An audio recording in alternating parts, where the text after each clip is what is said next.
নমস্কার বন্ধুরা, তোমরা দেখছো এআইআরএ একাডেমি ইউটিউব চ্যানেল। আজকে আলোচনা করব অত্যন্ত গুরুত্বপূর্ণ কিছু কনস্টেবল এবং ডব্লিউবি এক্সামের জন্য অত্যন্ত গুরুত্বপূর্ণ কিছু প্রশ্ন, যেগুলো তোমাদের পরীক্ষায় বারবার আসে। এবং অত্যন্ত গুরুত্বপূর্ণ প্রশ্ন শুরু করার আগে তোমাদের বলে রাখি, চ্যানেলে নতুন থাকলে অবশ্যই চ্যানেলটা সাবস্ক্রাইব করে নেবে এবং অল বেল আইকনটা প্রেস করে রাখবে নোটিফিকেশন সঙ্গে সঙ্গে পাওয়ার জন্য, এবং লাইক করে দেবে, শেয়ার করে দেবে তোমাদের বন্ধুদের সাথে। তো আমাদের আরেকটা ইউটিউব চ্যানেল আছে, all India rankers YouTube channel, সেখানেও তোমরা জয়েন হয়ে যাবে। আমরা শুরু করি আমাদের আজকে ফার্স্ট প্রশ্ন থেকে। মানবাধিকার দিবস এটা কবে পালন করা হচ্ছে? মানবাধিকার দিবস যেটা পালন করা হচ্ছে, তোমাদের অপশানগুলো দেখে নাও। যেটা রাইট অ্যান্সার হচ্ছে সেটা তোমাদের 10ই ডিসেম্বর পালন করা হচ্ছে মানবাধিকার দিবস। যদি কিছু ইম্পর্টেন্ট পয়েন্ট আমরা দেখে নিই, যেরকম বিশ্ব ব্রেইল দিবস, ওয়ার্ল্ড ব্রেইল ডে, যেটা আমাদের 4 জানুয়ারি পালন করা হয়ে থাকে। বিশ্ব ক্যান্সার দিবস আমাদের পালন করা থাকে 4 ফেব্রুয়ারি। বিশ্ব বন্যপ্রাণী দিবস, যেটা আমাদের 3রা মার্চ পালন করা হয়ে থাকে, বিশ্ব বন্যপ্রাণী দিবস। বিশ্ব জল দিবস, যেটা আমাদের পালন করা থাকে 22শে মার্চ, বিশ্ব জল দিবস। তারপর বিশ্ব ওজন দিবস আমাদের পালন করি আমরা 16ই সেপ্টেম্বরে, বিশ্ব ওজন দিবস। পরবর্তী আমাদের প্রশ্ন আসছে Asian development bank. Asian development bank অর্থাৎ এডিবি এর হেডকোয়ার্টার অর্থাৎ সদর দপ্তর কোথায় অবস্থান করছে? অপশানগুলো তোমরা দেখে নাও। যেটা রাইট অ্যান্সার হতে যাচ্ছে ফিলিপিন্সের ম্যানিলা। তোমরা যারা ভাবছো, একদম সঠিক অ্যান্সার। ফিলিপিন্সের ম্যানিলা হবে আমাদের এশিয়ান ডেভেলপমেন্ট ব্যাংকের হেডকোয়ার্টার বা সদর দপ্তর। যদি আমরা ইম্পর্টেন্ট পয়েন্টে দেখি, তো রেড ক্রস এদের যে হেডকোয়ার্টারগুলো আমরা ফটাফট দেখে নেব। যেটা হচ্ছে জেনিভা শহর, সুইজারল্যান্ডে। জাতিসংঘের যে সদর দপ্তর সেটা হচ্ছে নিউ ইয়র্কের নিউ ইয়র্ক সিটি। সার্কের সদর দপ্তর হচ্ছে নেপালের কাঠমান্ডু শহর। আন্তর্জাতিক আদালত অর্থাৎ ইন্টারন্যাশনাল কোর্ট, হাইকোর্ট, যেটা হচ্ছে তোমাদের নেদারল্যান্ডের হেগ শহরে। ইন্টারপোল অর্থাৎ ইন্টারন্যাশনাল ক্রিমিনাল পুলিশ অর্গানাইজেশন, যেটার হেডকোয়ার্টার হচ্ছে তোমাদের লিও, ফ্রান্সের লিও। তোমাদের পরবর্তী প্রশ্ন আছে এশিয়ান উন্নয়ন যে ব্যাংক মেট্রো, যেটা হচ্ছে ফিলিপিন্সের ম্যানিলা শহরে অবস্থান করছে, যার হেডকোয়ার্টার। আইসিসি, তোমাদের ইন্টারন্যাশনাল ক্রিকেট কাউন্সিল, যেটা তোমাদের অবস্থান করছে দুবাইতে, আইসিসি। আর তোমাদের হচ্ছে ফিফা, যেটার সদর দপ্তর অর্থাৎ হেডকোয়ার্টার অবস্থান করছে জুরিখ শহরে। তো অত্যন্ত গুরুত্বপূর্ণ ছিল এই সমস্ত হেডকোয়ার্টারগুলো, বা এই সমস্ত যে সমস্ত সদর দপ্তরগুলো নিয়ে আলোচনা করলাম, অত্যন্ত গুরুত্বপূর্ণ। পরবর্তী যে প্রশ্ন আসছে আমাদের ফিরোজ শাহ কোটলা স্টেডিয়াম বা ফিরোজ শাহ কোটলা, এটা কোন শহরে অবস্থান করছে? তোমরা সকলে জানো ফিরোজ শাহ কোটলা স্টেডিয়াম বা অরুণ জেটলি স্টেডিয়াম দুটোই একই, also known as Arun Jaitley stadium. এই দুটো একই জিনিস, যেটা অবস্থান করছে দিল্লিতে। দিল্লিতে অবস্থান করছে ফিরোজ শাহ কোটলা স্টেডিয়াম বা অরুণ জেটলি স্টেডিয়াম। পরবর্তী আমাদের প্রশ্ন, কোনো একটি বস্তুকে উপরের দিকে ছুড়ে দিলে বস্তুটি যখন সর্বোচ্চ অবস্থানে থাকবে তখন তার বেগ কত হবে? বস্তুটি যখন তার সর্বোচ্চ অবস্থানে থাকবে তার মানে কি? তার মানে একটা ঢিল ধরো তুমি আকাশের দিকে ছুড়ে দিলে, ছুড়ে দেওয়ার পর সেটা কিছুক্ষণের যে তার সর্বোচ্চ অবস্থানে যখন পৌঁছাবে, সে কিছু সেকেন্ড বা কিছু মাইক্রো সেকেন্ডের জন্য সে কিন্তু স্থির হয়ে থাকবে। সেই সময় তার বেগটা হবে 0 মিটার/সেকেন্ডও বলতে পারো, বা 0 কিলোমিটার প্রতি ঘন্টাও বলতে পারো, যা খুশি। 0 হবে সেখানে তোমাদের রাইট অ্যান্সার। ঠিক আছে। পরবর্তী আমাদের প্রশ্ন, গ্লিমসেস অফ ওয়ার্ল্ড হিস্ট্রি, এই বইটা বহুবার তোমাদের এসএসসিতে জিজ্ঞাসা করা হয়েছে, বারবার জিজ্ঞাসা করা হয়েছে এবং আবারও জিজ্ঞাসা করা হবে। SSC MTS, CHSL, CGL. Glimpses of world history বইটির লেখক, তোমরা অপশানগুলো দেখে নাও। যেটা রাইট অ্যান্সার হবে ভারতের প্রথম প্রধানমন্ত্রী জওহরলাল নেহরুর দ্বারা লেখা glimpses of the world history. পরবর্তী আমাদের প্রশ্ন, কান্ডালা, কান্ডালা কোন রাজ্যে অবস্থান করছে? তোমরা জানো কান্ডালা একটি বন্দর, এটা কোন রাজ্যে অবস্থান করছে? এটা কিন্তু তোমাদের কান্ডালা, যেটা একটা ট্যাক্স মুক্ত বন্দর, যেটা অবস্থান করছে আমাদের গুজরাট রাজ্যে। গুজরাটের কান্ডালা বন্দর একটা শুল্ক মুক্ত বন্দর, অর্থাৎ ট্যাক্স ফ্রি একটা বন্দর। ঠিক আছে। পরবর্তী প্রশ্ন, নিম্নলিখিত কোন যন্ত্রটির সাহায্যে আলফা, বিটা, গামা সব ধরনের যে তেজস্ক্রিয় বিকিরণ সবগুলো মাপা যায়, পরিমাপ করা যায়, সেটার নাম কি? তো তোমরা সকলেই জানো, অনেকেই জানো সেটা। তো আলফা, বিটা, গামা সব ধরনের তেজস্ক্রিয় রশ্মি যেটার মাধ্যমে পরিমাপ করা যায় সেটা কিন্তু গাইগার কাউন্টার। গাইগার কাউন্টার সেটা আমাদের রাইট অ্যান্সার হবে। আর তোমাদের যদি একটা কোশ্চেন বলে রাখি, এটা তোমরা হোমওয়ার্ক থাকছে, বা তোমরা কমেন্ট সেকশনে সেটা কমেন্টে জানাবে যে আলফা, বিটা, গামা এর মধ্যে সবথেকে বেদান ক্ষমতা সম্পন্ন যে তেজস্ক্রিয় রশ্মি তার নাম কি? আলফা, বিটা, গামা এই তিনজনের মধ্যে সবথেকে বেশি ভেদন ক্ষমতা সম্পন্ন যে বিক্রিয়া তোমাদের তেজস্ক্রিয় পদার্থ তার নামটা কী, সেটা তোমরা কমেন্ট সেকশানে কমেন্ট করে জানাবে। চলো পরবর্তী প্রশ্নে যাওয়ার আগে আমরা কিছু ইম্পর্টেন্ট পয়েন্ট দেখে নেব। অ্যানেমোমিটারের মাধ্যমে কী মাপা হয়? বায়ুর গতিবেগ পরিমাপ করার যন্ত্র হলো অ্যানিমোমিটার। পরবর্তীকালে সমুদ্রের যে গভীরতা মাপার যন্ত্র কিন্তু আমাদের ফ্যাদোমিটারের সাহায্যে সমুদ্রের গভীরতা মাপা হয়। হাইড্রোমিটারের মাধ্যমে আপেক্ষিক ঘনত্ব পরিমাপ করা হয় হাইড্রোমিটার যন্ত্রের সাহায্যে। হাইগ্রোমিটারের যন্ত্রের সাহায্যে বায়ুর আর্দ্রতা পরিমাপ করা হয়ে থাকে হাইগ্রোমিটার যন্ত্রের সাহায্যে। ক্রোনোমিটারের মাধ্যমে কিন্তু নির্ভুলভাবে সময় পরিমাপ করা হয়, যেটা ক্রোনোমিটার যন্ত্রের মাধ্যমে মাপা হয়। আর ক্রেস্কোগ্রাফ হচ্ছে তোমাদের বৃদ্ধি অর্থাৎ উদ্ভিদের বৃদ্ধি পরিমাপ করার যন্ত্র হলো ক্রেস্কোগ্রাফ। যদি ভালো লাগে এখনই লাইক করে দেবে এবং শেয়ার করে দেবে তোমাদের বন্ধুদের সাথে। চ্যানেলে নতুন হলে সাবস্ক্রাইব করে নেবে all India rankers YouTube channel এবং এআইআর একাডেমি ইউটিউব চ্যানেল। পরবর্তী আমাদের প্রশ্ন আছে, উত্তর গোলার্ধে সবথেকে ছোট দিন দেখা যায় কবে? উত্তর গোলার্ধে সবথেকে ছোট দিন দেখা যায়, তোমরা অপশানগুলো দেখে নাও।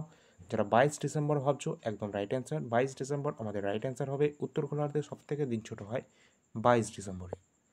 পরবর্তী আমাদের প্রশ্ন যার আগে তোমাদেরকে বলে রাখি, আমরা আমাদের কারেন্ট অ্যাফেয়ার্সের ইবুকটা তোমাদের অনেককে যারা নিয়েছো তারা তো ভালো করে পড়তে থাকো, আর যারা নাওনি তারা 51 টাকা দিয়ে এখনও পর্যন্ত সময় আছে তোমাদের কাছে, 51 টাকা দিয়ে তোমরা সেটা কিনে নাও, ঠিক আছে? যারা কিনবে তারা কোন নম্বরে যোগাযোগ করবে সব কিছু একবার দেখিয়ে দিই। তো তোমরা দেখতে পাচ্ছ জানুয়ারি থেকে ডিসেম্বর পর্যন্ত আমরা কারেন্ট অ্যাফেয়ার্স দিচ্ছি মাত্র তোমাদের 51 টাকাতে। তোমরা এখানে 1200 প্লাস কোশ্চেন পাচ্ছ। এখন জুলাই পর্যন্ত আমরা আপডেট করে দিয়েছি, যেখানে তোমাদের কারেন্ট অ্যাফেয়ার্সটা থাকছে জুলাই পর্যন্ত। কোন কোন পরীক্ষার জন্য গুরুত্বপূর্ণ সেগুলো তোমরা দেখে নেবে। কোন নম্বরে যোগাযোগ করবে এই নাম্বারটা তোমরা দেখে নাও, 9593142593। এই নম্বরে তোমরা সিম্পল মেসেজ করবে, কোনো রকম কল করবে না। বহু ছাত্রছাত্রী বারবার কিন্তু কল করছো, তো আমাদের টিম কিন্তু একটা বিরক্তি বোধ করছে। সুতরাং তোমরা কী করবে, কল করবে না, তোমরা তাদেরকে মেসেজ করে দেবে। আমাদের টিম তোমাদেরকে 24 ঘন্টার মধ্যে রিপ্লাই করবে। তো যারা নিয়েছো তারা ভালো করে পড়তে থাকো, আর যারা নাওনি খুব তাড়াতাড়ি কী করবে, 51 টাকা দিয়ে সেটা কিনে নেবে, ঠিক আছে? আর যারা আমাদের কারেন্ট অ্যাফেয়ার্সটা জানুয়ারি থেকে জুন পর্যন্ত নিয়েছো তাদেরকে একবার বলছি, তারা আর কোনো পেমেন্ট করতে হবে না তাদের, কিন্তু তারা ওই জুলাই মাসে কারেন্ট অ্যাফেয়ার্সটা তারা এখনও পায়নি। সুতরাং তারা একটা মেসেজ করে দেবে, কারণ বহু সংখ্যক ছাত্রছাত্রীরা কিন্তু আমাদের ইবুকটা ক্রয় করেছে। ওই জন্য আমাদের একটা করে নাম্বারকে ফিল্টার করতে অসুবিধা হচ্ছে। সুতরাং তোমরা কী করবে, একটা করে হাই বা মেসেজ করে দেবে বা জুলাই মাসে কারেন্ট অ্যাফেয়ার্স বলে লিখে দেবে। সুতরাং তাহলেই হয়ে যাবে, ঠিক আছে? বহু ছাত্রছাত্রী নিয়েছে তো অনেকটা সমস্যা হচ্ছে আমাদের। তো তোমরা এক কাজ করো, সেখানে তোমরা একটা মেসেজ করে দেবে, ওকে? যারা কিনেছো, ঠিক আছে, জুলাই মাসেরটা নেওয়ার জন্য। আচ্ছা, তোমরা দেখতে পাচ্ছ এখানে কারেন্ট অ্যাফেয়ার্স এর ইবুকটা কিন্তু আমাদের টেলিগ্রাম চ্যানেলে দেওয়া থাকবে, এর ডেমো ইবুকটা, ওকে? তো যারা নেবে যোগাযোগ করে নেবে ওই নাম্বারে। আর এর সাথে কিন্তু আমরা অলিম্পিকটাও দিয়ে দিচ্ছি, যেটা তোমাদের ক্লাস আমি দিয়েছি, সেই অলিম্পিকের ক্লাসটাও তোমাদের কিন্তু আপডেট করে কিছু আমরা কিন্তু ওই অলিম্পিক ক্লাসটা কিন্তু তোমাদেরকে দিয়ে দেবো এই পিডিএফের মাধ্যমে। এইটা তোমরা দেখতে পাচ্ছ 33তম প্যারিস অলিম্পিক 2024, যে গেমটা আয়োজিত হয়েছিল ফ্রান্সের প্যারিসে। প্রথম কে হয়েছিল আমেরিকা, দ্বিতীয় হয়েছিল চীন, এবং আমাদের ভারত কিন্তু 71তম স্থান অর্জন করেছিল। ভারত কোনো গোল্ড মেডেল পায়নি, বাট 6টা মেডেল পেয়েছে, যার মধ্যে একটা সিলভার আছে, ওকে? তো এই ছিল আমাদের তোমাদের অলিম্পিক সম্পর্কে এটা তোমরা দেখে নেবে। এই পিডিএফটাও কিন্তু আমরা আমাদের যে পেইড পিডিএফ 51 টাকা দিয়ে যারা কিনবে তারা সেই জুলাই মাসে তাদেরকে আপডেট করে এটা কিন্তু দিয়ে দেওয়া হবে, ওকে? তো তোমরা কিনতে চাইলে 9593142593 ওই নাম্বারে যোগাযোগ করবে। ডেসক্রিপশনে আমাদের লিঙ্কটা দেওয়া আছে। তো চলো আমরা আমাদের ক্লাসে ফিরে যাই। নেক্সট আমাদের কোশ্চেন আছে, নাকতা ঝাঁকড়ি বাঁধ এটি ভারতের কোন রাজ্যে রয়েছে? নাকতা ঝাঁকড়ি বাঁধ এটি আমাদের ভারতের হিমাচল প্রদেশ রাজ্যে অবস্থান করছে। এবার আমরা যদি কিছু বাঁধ সম্পর্কে দেখে নিই, ড্যাম, যেমন তেহরি ড্যাম বা তেহরি বাঁধ, এটা কোথায় অবস্থান করছে? উত্তরাখণ্ডের ভাগীরথী নদীর ওপর অবস্থান করছে তেহরি বাঁধ। হীরাকুদ বাঁধ, এটা অবস্থান করছে উড়িষ্যার মহানদীর ওপর, হীরাকুদ ড্যাম। পরবর্তী আমাদের ভাকরা নাঙ্গল বাঁধ, যেটা অবস্থান করছে পাঞ্জাবের শতদ্রু নদীর ওপর। নাগার্জুন সাগর বাঁধ, যেটা অবস্থান করছে অন্ধ্রপ্রদেশের কৃষ্ণা নদীর ওপর, নাগার্জুন সাগর বাঁধ। নেক্সট আমাদের আসছে সালাল বাঁধ, যেটা অবস্থান করছে জম্মু কাশ্মীর এবং চেনাব নদীর তীরে, ঠিক আছে? এটাও পরীক্ষায় প্রশ্ন আসে, চেনাব নদীটা এটা কোন রাজ্যে অবস্থান করছে? এটা জম্মু কাশ্মীর রাজ্যে অবস্থান করছে, যার ওপর সালাল বাঁধটা রয়েছে। পরবর্তী আমাদের প্রশ্ন আছে, পুলিকালি ভারতের কোন রাজ্যের একটি অত্যন্ত জনপ্রিয় লোকনৃত্য? তো পুলিকালি ভারতের কোন রাজ্যের লোকনৃত্য? অপশানগুলো তোমরা দেখে নেবে। যারা যারা ভাবছো কিন্তু কেরালা একদম রাইট অ্যান্সার ভাবছো, কেরালা আমাদের রাইট অ্যান্সার হবে। আর এই কোশ্চেনটা এসএসসিতে অনেকবার রিপিট হওয়া একটা কোশ্চেন। তো পরবর্তী আমাদের প্রশ্ন আছে ফ্লেমিঙ্গো। ফ্লেমিঙ্গো উৎসবটি এটি ভারতের কোন রাজ্যের উৎসব? ফ্লেমিঙ্গো এটি আমাদের ভারতের অন্ধ্রপ্রদেশ রাজ্যের একটি জনপ্রিয় উৎসব, যেটা হচ্ছে ফ্লেমিঙ্গো। অত্যন্ত গুরুত্বপূর্ণ প্রশ্ন। পরবর্তী আমাদের আসছে আরেকটি ইম্পর্টেন্ট কোশ্চেন, মোস্ট ইম্পর্টেন্ট, যেটা হচ্ছে আমাদের হেমিস জাতীয় উদ্যান, হেমিস ন্যাশনাল পার্ক, এটা কোন রাজ্যে অবস্থান করছে? হেমিস ন্যাশনাল পার্ক এটি ভারতের জম্মু কাশ্মীর ঠিক হবে না, এখানে কিন্তু অপশান ভুল আছে। তো লাদাখের লাদাখে কিন্তু অবস্থান করছে হেমিস জাতীয় উদ্যান, যেটা লাদাখে অবস্থান করছে। ঠিক আছে, পরবর্তী আমাদের প্রশ্ন আছে ছত্তিশগড় রাজ্যটির নামকরণ এর কারণ হলো কি? ছত্তিশগড় রাজ্যটির নামকরণ হয়েছে, তার কারণ কি? তার কারণ এই রাজ্যে 36টি দুর্গ আছে। ঠিক আছে, ওই জন্য এই রাজ্যের নাম হয়েছিল ছত্তিশগড়ে। পরবর্তী আমাদের প্রশ্ন পশ্চিমবঙ্গের কোথায় আবাসিক শহর গড়ে উঠেছে? পশ্চিমবঙ্গের কোথায় আবাসিক শহর গড়ে উঠেছে? অবশ্যই আমাদের নদিয়ার কল্যাণীতে অবশ্যই গড়ে উঠেছে পশ্চিমবঙ্গের আবাসিক শহর। পশ্চিমবঙ্গের আবাসিক শহর গড়ে উঠেছে আমাদের নদিয়ার কল্যাণী শহর। তো কল্যাণী আমাদের রাইট অ্যান্সার হয়ে যাবে আবাসিক শহর। পরবর্তী আমাদের প্রশ্ন শরীরচর্চা যদি জিম হয় তাহলে খাওয়া দাওয়া কী হবে? অত্যন্ত গুরুত্বপূর্ণ একটা এবং কি বলবো, এটা কনজিয়ার অর্থাৎ রসপণ্ডিত টাইপের একটা কোয়েশ্চেন, যেটা হচ্ছে তোমাদের শরীরচর্চা যদি জিম হয়, অর্থাৎ জিমে আমরা শরীরচর্চা করি, তাহলে খাওয়া দাওয়া আমাদের অবশ্যই কোথায় করি? রেস্টুরেন্টে।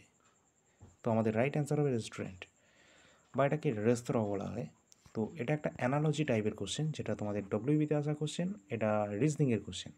তো চলো আমাদের পরবর্তী আমাদের প্রশ্ন আছে কে সিনার অরল্যান্ডো মাকসোতা এটা ছদ্মনাম গ্রহণ করেছিলেন কে? এই নামে কিন্তু ছদ্মনামে গ্রহণ করেছিলেন অত্যন্ত গুরুত্বপূর্ণ একজন ফেমাস পার্সোনালিটি, যার নাম হতে যাচ্ছে নেতাজি সুভাষচন্দ্র বোস। আগামী 15ই আগস্ট আমাদের স্বাধীনতা দিবস, সুতরাং আজকে কিন্তু আমাদের স্বাধীনতা দিবস। তোমরা যারা যারা ক্লাসটা দেখছো অবশ্যই একটা লাইক করে দেবে। নেতাজি সুভাষচন্দ্র বোস এবং মহাত্মা গান্ধী এছাড়া অত্যন্ত গুরুত্বপূর্ণ যারা পার্সোনালিটি, যাদের জন্য আমাদের ভারত আজ স্বাধীনতা দিবস পালন করছে, তাদের জন্য একটা লাইক অবশ্যই করতে হবে। তো চলো পরবর্তী প্রশ্ন কী আছে দেখে নিই। পাখির পায়ের মতো বদ্বীপ দেখা যায় কোন জায়গায়? তোমরা জানো পাখির পায়ের মতো বদ্বীপ দেখা যায় কিন্তু কৃষ্ণা নদী উপত্যকায়। সুতরাং এখানে কিন্তু যেটা রাইট অ্যান্সার হবে অপশান অনুযায়ী, সেটা হচ্ছে তোমাদের মিসিসিপি মিসৌরি নদীর মোহনায়, এটা হবে তোমাদের রাইট অ্যান্সার। ঠিক আছে, চলো পরবর্তী প্রশ্ন পূর্ব চীন সাগরে সৃষ্ট ক্রান্তীয় ঘূর্ণিঝড় নাম কি? পূর্ব চীন সাগরে, তো চীন সাগরে কোনটা হয়? টাইফুন হয়, সুতরাং টাইফুন আমাদের রাইট অ্যান্সার হবে। পরবর্তী নেক্সট আছে আমাদের কোশ্চেন রিমোট সেন্সিং এটি একটি কি? রিমোট সেন্সিং এটি কিন্তু একটি স্যাটেলাইট, যেটা হচ্ছে আমাদের উপগ্রহ চিত্র বিশ্লেষণে আমাদের সাহায্য করে। পরবর্তী আমাদের প্রশ্ন আছে তাঞ্জোরের বৃহদেশ্বর মন্দির এটা কে নির্মাণ করেছিলেন? তাঞ্জোর বৃহদেশ্বর টেম্পল এটা নির্মাণ করেছিলেন চোল রাজা রাজরাজ চোল। ঠিক আছে, রাজরাজ চোল ইনি কিন্তু তৈরি করেছিলেন তাঞ্জোরের বৃহদেশ্বর মন্দির। এটা কিন্তু তোমাদের এসএসসি এবং রেলের একটা ফেমাস কোশ্চেন, যেটা ডব্লিউবিতেও একবার এসেছিল। সুতরাং লাইক করে দেবে ভালো লাগলে। পরবর্তী প্রশ্ন আমাদের আসছে অত্যন্ত গুরুত্বপূর্ণ, এই প্রশ্নটা আগেও এসছে আবারও আসবে। ক্রিকেট মাই স্টাইল এই বইটির লেখক কে? বইটির লেখক তোমাদের রাইট অ্যান্সার হবে Kapil Dev. Cricket my style এটা কিন্তু কপিল দেবের লেখা। এটা কিন্তু হরিয়ানা হারিকেন কপিল দেব। তোমরা জানো হরিয়ানা হারিকেন কাকা বলা হয়? কপিল দেব, তারই লেখা হচ্ছে ক্রিকেট মাই স্টাইল কপিল। আর প্রথম কিন্তু ক্রিকেটের ওডিআই অর্থাৎ ওয়ান ডে ইন্টারন্যাশনাল এই খেলাটি কিন্তু জিতেছিল কে? এই কপিল দেব। ঠিক আছে, এই কথাটা মাথায় রাখবে একদম। ঠিক আছে, হরিয়ানা হারিকেনও কপিল দেব, আর cricket my style Kapil Dev. পরবর্তী প্রশ্ন আমাদের আছে হৃদপেশির কোষগুলি হলো কোন আকৃতি? অর্থাৎ হৃদপেশির যে কোষ সেগুলো কিন্তু আমাদের রাইট অ্যান্সার হবে। চোঙাকৃতি, শাখাযুক্ত এবং একক কেন্দ্রযুক্ত। পরবর্তী আমাদের প্রশ্ন আছে, ডান্ডি অভিযানে গান্ধীজির সাথে আর কতজন স্বেচ্ছাসেবী ছিলেন? তো ডান্ডি অভিযান হয়েছিল কত সালে? 1930-এর 12ই মার্চে কিন্তু আমাদের ডান্ডি অভিযান হয়েছিল। এই ডান্ডি অভিযানটা কোথায়? এটা কিন্তু ডান্ডিটা অবস্থান করছে গুজরাট রাজ্যে, ঠিক আছে।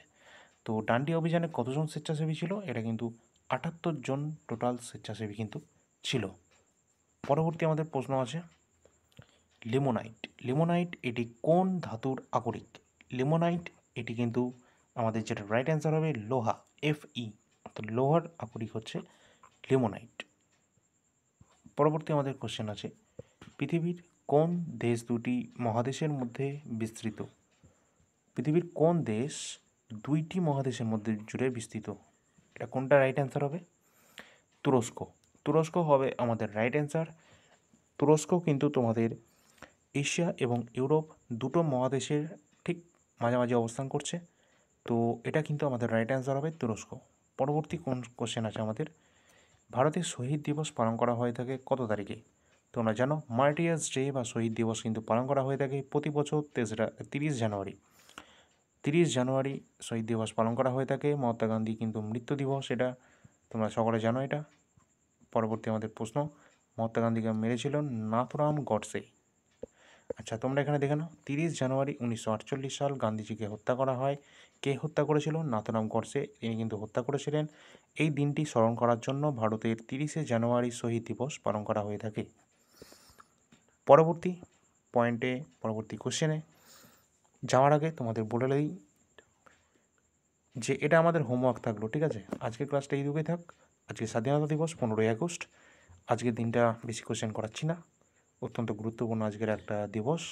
তো ক্লাস তো তোমাদেরকে দিতে হবে, কারণ তোমাদের খুব তাড়াতাড়ি তোমাদের এক্সামটা চলে আসছে। আর এই কোশ্চেনটা তোমাদের হোমওয়ার্ক থাক।